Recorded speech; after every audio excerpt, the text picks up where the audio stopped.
আমরা এখন দেখব ল্যাপটপের মাদারবোর্ডে চার্জিং ভোল্টেজ থেকে কতটুকু ভোল্টেজ ল্যাপটপের মাদারবোর্ডে এসেছে।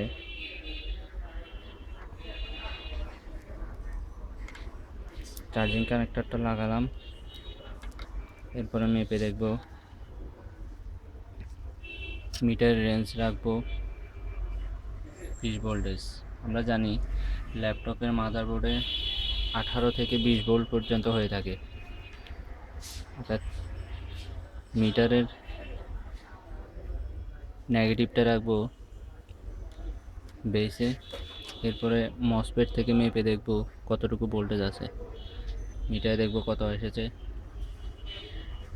এখানে 19 ভোল্ট আসেনি,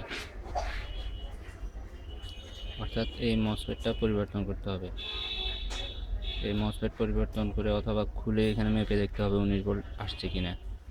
19 ভোল্ট আসলে আমরা বুঝবো মসফেটটা খারাপ। এখান থেকে 19 ভোল্ট অথবা এখানে এই পর্যায়ে এক পাশ থেকে আরেক পাশে ভোল্টেজ ট্রান্সফার করতেছে কিনা সেটা দেখে আমরা বুঝতে পারবো ল্যাপটপের পাওয়ার সেকশন ভালো কি খারাপ। এখন আমরা চার্জিং কানেক্টরটা খুলব, মসফেটটা খুলব।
আবার আমরা চার্জিং কানেক্টরটা লাগাবো,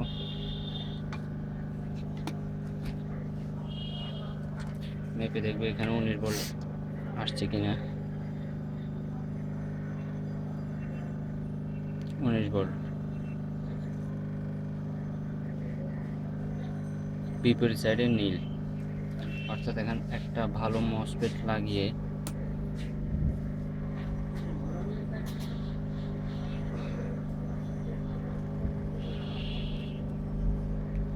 আমরা বিপরীত সাইডে 19 ভোল্ট ট্রান্সফার করব।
একটু ঠান্ডা হতে দিব,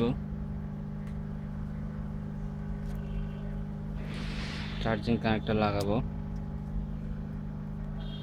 তার মেপে দেখবো 19 ভোল্ট আসছে কিনা। 19, একটু পেছনে উপরে, আরেকটু উপরে তোলো, উপরে 19, 18.77, অর্থাৎ ভোল্টেজটা কনভার্ট হয়ে তার বিপরীত প্রান্তে ভোল্টেজ ট্রান্সফার করতে পারতেছে। মাদারবোর্ডে দেখুন, এখন মাদারবোর্ডটা ঠিক হয়ে গেছে, পাওয়ার দিলে পাওয়ার আসবে।